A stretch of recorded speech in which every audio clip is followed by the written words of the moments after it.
Warrior Super Edition Firestar's Quest by Aaron Hunter, Chapter 2.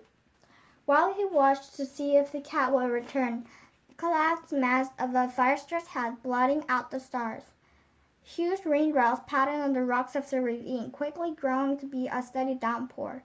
Firestar squeezed through the gold tunnel into the camp and raced across the clearing to his den at the foot of the high rock. Beyond the curtain of liquid, the den was dry, and the princess had changed its bedding, blending fresh moss and bracken into a soft heap. Firestar shook the rain from his pelt and curled up, wrapping his tail over his nose. Rain drumming on the earth outside his den soon lured him into sleep. The noise of the rain faded, and Firestar opened his eyes, feeling cold to the bone. His cozy net had vanished, along with the familiar scent of thundercloud. It was surrounded by dense, clinging mist. It stirred around them, breaking every now and then to show strange outdoor moorland. It felt tough, draining grass beneath his paws. At first he thought it must be Windclan territory, and then realized he'd never seen this place before. "Spottyleaf," he called to the mist, "are you here? Does Darkland have a message for me?" But there was no sign of the beautiful tortoiseshell who had once been ThunderClan's madcap. He often visited Firestar in a dream, but now he wouldn't pick up even a trace of the sweet scent. Instead, he heard a faint sound, so distant that he couldn't make it out. He strained to listen, and an icy chill froze him from ears to tail. He heard the savage, wordless wailing, the dreadful sound of many terrific cats. He sniffed it, ready to flee with them, but through his strict road router, all he could see was bloody shapes. It seemed to advance him toward the mist, only to vanish before he could see them properly. The scent of familiar cats drifted in the air. "Who are you?" he called. "What do you want?" But there was no reply. I sent the chill waiting fan into silence. Birds were jumping something part in the sky, blinking awake. The warm yellow sunlight urging through the entrance of his stem, shining on the pale ginger fern in the maid fence door. "Are you okay?" she asked. "You're twitching in your sleep." Firestar let it groan as he sat up. His muscles felt asleep, as he could really it tickling over the barren moorland. "It was just a dream," he murmured. "I'll be fine. Look, I brought you some fresh kill." She pushed the limp body of the vole toward him. "I just got back from the hunting patrol." "Thanks." The vole must have been freshly caught. A warm scent made him mouth water, and his belly felt hollow with hunger. Bending his head, he devoured the prey in a few rapid bites. "Better now?" she answered and cradled with a glint of mischief in her green eyes. That'll teach you to let young cats jump all over you." Firestar flicked her ear, at the tip of his tail, the word of Bramblepaw's assistant had obviously spread through the camp. "Hey, I'm not the elder yet, you know." The dim shadows of his dream were melting away in the bright sunlight. He stood up instead and gave himself a quick grooming. "Do you know if the all patrols are back yet?" "The last one just came in." A shadow fell across the entrance of the den, and Firestar looked to see Deputy Greyster standing just aside. "The hunter patrol's customer break. Tharkla is taking the apprentices out to collect it. Why, did you want them?" "No, not right away, but I need to know what they reported," Firestar replied. He had beckoned Grey Worm inside his tail, remembered the familiar cat had been in the ravine the night before. He asked warmly, "Did any of them see signs of rogues in our territory?" Greystar shook his head. "Not a trace. Everything peaceful up there." His yellow eyes narrowed with concern. "Firestar, is something bothering you?" Firestar hesitated. His old friend knew him well enough to tell it that when something was in his mind, but he didn't think it was the time to share his dream or the vigil with the cat in the ravine. He had so little to go on. A solitary brooming on the tiger star and white stone could have made him see things in the shadows. "No, I'm fine," he replied, pushing the strange gray cat to the back of his mind. "Bramblepaw did an amazing assessment last night. He jumped on me by the ShadowClan border. Come on."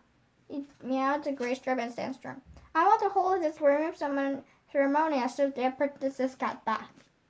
He led the way out of his den and leaped onto the high rock. The rain had stopped above the trees and the sky was blue with strongly white clouds.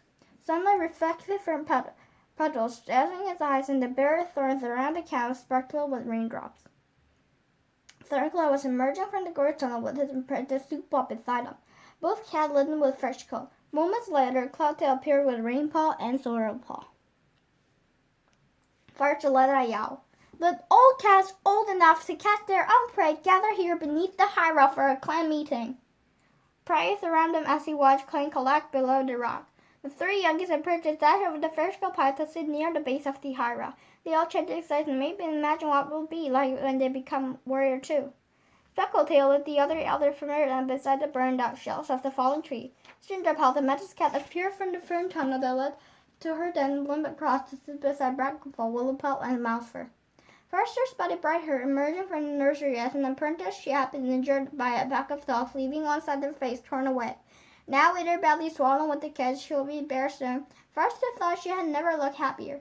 She padded slowly across the clearing to join her mate Cloudtail near the fresco pile. The white warrior touched her ear effectively with his nose.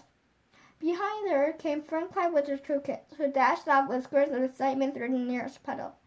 "Shoekit! Spider-Kit! Come back at once!" Fernclad scolded them. The two kids sat down at the edge of the water, but they kept shooting glances at their mother, dabbing her surface with a trench's paw. Forrester was amused as their father Despelt padded over to them, said something sternly to them, then went to sit by Ferncloud. Barely a heartbeat paused before a tiny paw flashed it again. "Spider-Kit!" Despelt yelled loud enough for Forrester to hear. "What did I just tell you?" This both clicked on her father and the scampering off. Tiny's tail stuck high in the air. Soon Shoekit found a ball of dun moss lying in the ground. Hooking in that one paw, he tossed at his brother. Spider-Kit ducked, and the moss sailed over his head and struck Speckletail right in the chest. Tabby ailed her straightened paws, breaking a soaking chest fur with one paw and letting out furious hiss. Though Speckletail could be cranky, Forrester knew he would never harm a kid, but Spider-Kit and Shoekit wasn't sure of that. They flattened themselves to the ground and crept backward to sit beside their mother and father. Forrester had missed the moment when Bramblepie emerged from the apprentice's den. Now approaching the base of the rock, if Forrester was his mentor, it was declared to warrior ceremony by Great Stripe, the clan deputy instead. His brown tabby was groomed to shining sleekness, and the amber eyes looked solemnly at the leader. Forrester leaped down the high rock to meet him. Close to him, he could see the Bramblepie's serious expression hiding almost embarrassed excitement. He realized how much the ceremony meant to this apprentice. Had Bramblepie sometimes doubted that he would never be accepted into ThunderClan as a fulfilled warrior? Forrester summoned the warrior she had spoken to every apprentice for us to seize upon him. "I, Firestar, leader of ThunderClan, call upon my warrior sisters to look down on the apprentice. He had trained hard to understand the ways of your noble code, and I commend him to you as a warrior in his return." Meeting Bramblepaw's gaze, he went on. "Bramblepaw, your promise to uphold the warrior code and to protect and defend this clan, even at the cost of your life?" "I do."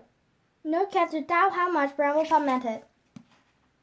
"Then by the powers of StarClan," Forrester continued, "I give you your warrior name. Bramblepaw, from this moment you'll be known as Brambleclaw.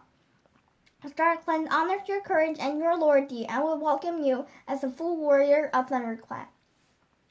Brambleclaw's eyes widened as Forrester spoke of his loyalty, and Forrester felt his prickle with the warmth of the meaning behind the word.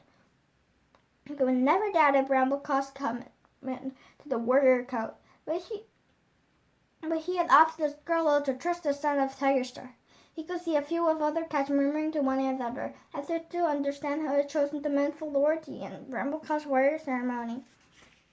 Taking a piece closer, Forrester rested a muzzle on the top of Brambleclaw's head. He could feel the shudder running all through the warrior's body. Brambleclaw licked Forrester's shoulder in response, then stepped back, his eyes glowing. "Brambleclaw! Brambleclaw!"